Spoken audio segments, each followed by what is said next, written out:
James Sharman, a week ago, we sat in this exact scenario and we spoke. And we said if Canada were to pull off 4 or 5 points in this window, it would be an impressive window. How about 3 wins from 3 games, no goals conceded, a perfect 9 for 9 in terms of points? How much more impressed could you be with this side? It's remarkable, isn't it? What a window. I mean, this was going to be the toughest window of qualifying, given that so many players were out of season. The MLS players, 3 games in 7 days. No Alphonso Davies, no Stefan Eustachio over 2 of the matches, and they pull out a perfect record.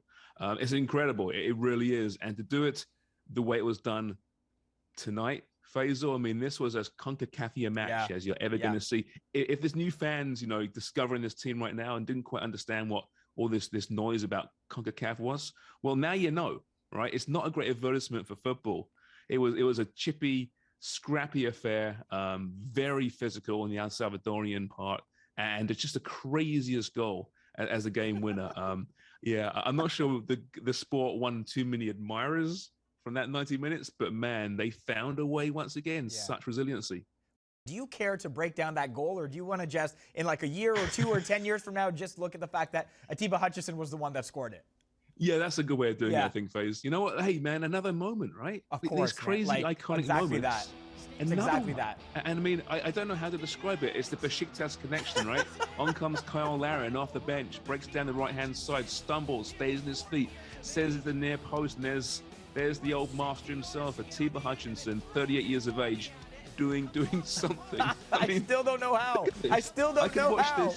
I could watch this. I will watch this over and over and over again. I think it's the most hilarious goal I've ever seen, including the Haiti goal we scored, of course, in qualifying earlier. That was pretty hilarious too. But this one takes a cake.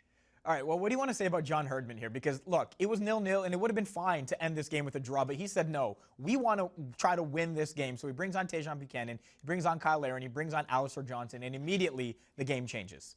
Well, think about that, right? That's depth, right? That's what you do to change a game. You bring in 3 players who normally would probably start, I would think most matches, 2 of those players for sure would be starting, every match, I would think.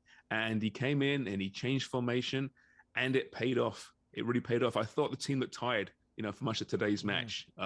They were fatigued. I mean, let's be honest, 3 games in 7 days. And that's fair for them to be. It's fair for them to be, given what they've gone through in the last week.